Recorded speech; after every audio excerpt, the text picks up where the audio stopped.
नमस्कार दोस्तों, मेरा नाम है आशुतोष और आप देख रहे हैं डायनामिक इम्पल्शन। आज के इस वीडियो में हम बात करेंगे 24 फरवरी 2023 के करंट अफेयर्स की। और ज्ञान को कभी भी छोड़ जाए, इसलिए वीडियो को अंत तक अवश्य देखिएगा। तो चलिए आज के इस वीडियो को शुरू करते हैं सबसे पहली जानकारी के साथ।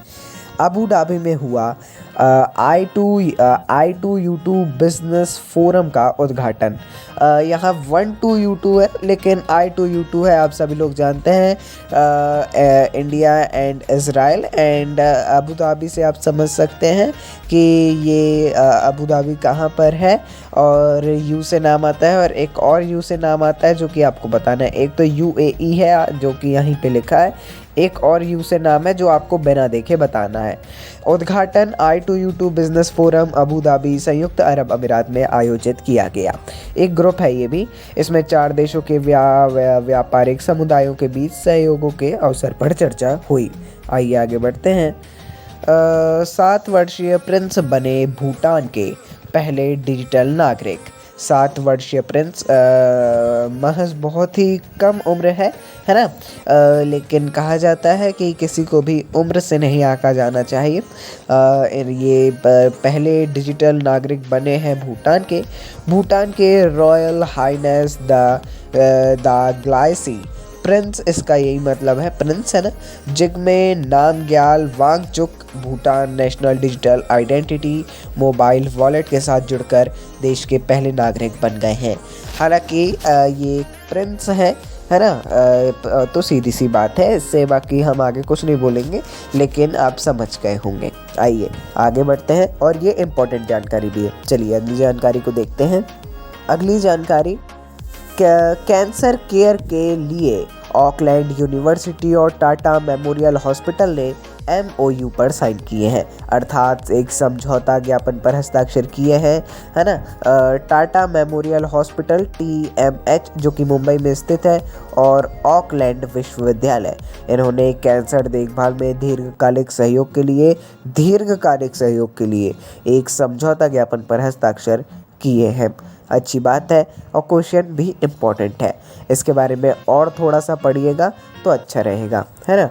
बाकी और इसके बारे में यदि आप देखना चाहें तो देख सकते हैं, है ना। बाकी आप टाटा मेमोरियल हॉस्पिटल के बारे में अवश्य ही पढ़िएगा। आइए आगे बढ़ते हैं। विश्व स्काउट दिवस प्रतिवर्ष 22 फरवरी को दुनिया भर में लाखों बॉयज़ स्काउट्स के द्वारा मनाया जाता है।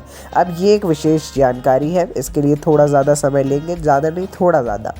आपने अपने स्कूलों में भारत स्काउट्स एंड गाइड्स का नाम अवश्य ही सुना होगा। शायद आप में से बहुत से लोग इसमें होंगे भी, उनको तो पता होगा, लेकिन जिनको नहीं पता, जो बॉयज़ होते हैं उनको स्काउट बोला जाता है और जो गर्ल स्काउट्स होती हैं उनको गाइड्स बोला जाता है ना। तो यह बॉय स्काउट मूवमेंट की स्थापना करने वाले लॉर्ड रॉबर्ट बैडन पॉवेल के जन्मदिन के उपलक्ष्य में मनाया जाता है। और विश्व स्काउट दिवस 2023 हर साल अलग अलग थीम्स भी होती हैं, जैसे हर दिवस की होती है।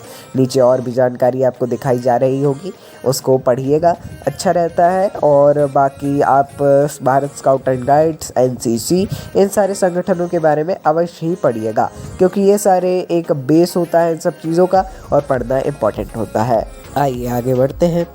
राजमार्ग निर्माण में फॉस्फर जिप्सन का उपयोग करेगा NHAI अर्थात भारतीय राष्ट्रीय राजमार्ग प्राधिकरण ने राष्ट्रीय राजमार्गों के निर्माण में फॉस्फोर जिप्सम अपशिष्ट पदार्थ के उपयोग की घोषणा की है। एक भारतीय उर्वरक कंपनी ने फॉस्फोर जिप्सम का उपयोग कर एक सड़क का निर्माण किया है, जिसका मूल्यांकन केंद्रीय सड़क अनुसंधान संस्थान ने किया था। अच्छी बात है, बहुत ही इम्पोर्टेंट क्वेश्चन है। आइए अगली जानकारी को देखते हैं। कृषि और प्रक्रिया खाद्य निर्यात विभाग प्राधिकरण एपिडा नाम आपने अवश्य सुना होगा। संयुक्त अरब अमीरात, इन दोनों ये जो एक संयुक्त अरब अमीरात में आयोजित हो रहा है, इसका नाम होगा गल्फ फूड 2023। उसमें जो है एपिडा 28वें संस्करण में भारत का प्रतिनिधित्व या इसमें भाग लेगा भारत की ओर से। जो गल्फ फूड 2023 है, ये भारतीय निर्यातकों को पर्याप्त अवसर प्रदान करते हुए दुनिया भर के खाद्य और पेय क्षेत्रों को जोड़ता है ना। इसके बारे में फ़ोटोज़ देखिएगा, पढ़िएगा भी, फ़ोटोज़ भी देखिएगा अवश्य। आगे बढ़ते हैं अगली जानकारी की ओर, देखते हैं अगली जानकारी। केंद्रीय कृषि और किसान कल्याण मंत्री नरेंद्र सिंह तोमर ने बेंगलुरु कर्नाटक में 4 दिवसीय राष्ट्रीय बागवानी मेले का उद्घाटन किया है। उत्पादक किसानों के लाभ के लिए भारतीय कृषि अनुसंधान परिषद ICAR के तहत भारतीय बागवानी अनुसंधान संस्थान बेंगलुरु द्वारा विकसित नवीनतम तकनीकों को प्रदर्शित करने के लिए मेले का आयोजन किया जाता है, जिससे किसान इन नवीनतम तकनीकों को देख सके, उन्हें परख सके, उन्हें अच्छे से देख सके और सारी चीज़ों के बारे में अच्छे से जान सके, है ना। ऐसे अलग अलग क्षेत्रों में होते हैं, आपने अवश्य ही देखा होगा, प्रशिक्षण के लिए एक कहा जा सकता है। आइए आगे बढ़ते हैं, अगली जानकारी को देखते हैं। पहले RBI गवर्नर के नाम पर रखा जाएगा मुंबई के चर्च गेट स्टेशन का नया नाम।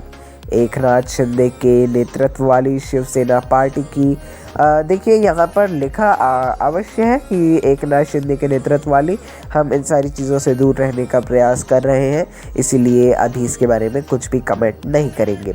शिवसेना पार्टी की पहली राष्ट्रीय कार्यकारी बैठक आयोजित की गई थी और इसमें पूर्व RBI गवर्नर और केंद्रीय वित्त मंत्री, पहले RBI गवर्नर भी चिंतामन द्वारकानाथ देशमुख के नाम पर चर्च गेट रेलवे स्टेशन का नाम ऐसा आई थिंक ऐसा रखा जाएगा, चिंतामन द्वारकानाथ स्टेशन रखा जाएगा। प्रस्ताव पारित भी कर दिया गया है। किसके द्वारा? वर्तमान एकनाथ शिंदे जी की जो सरकार है, इनके नेतृत्व में जो सरकार चल रही है, इसमें पहली राष्ट्रीय कार्यकारी बैठक में। तो चलिए दोस्तों, अपन मिलते हैं अगले वीडियो में नई जानकारियों के साथ। अपन ऐसी ही नई जानकारी के साथ मिलते रहेंगे। नमस्कार। Dynamic impulsion.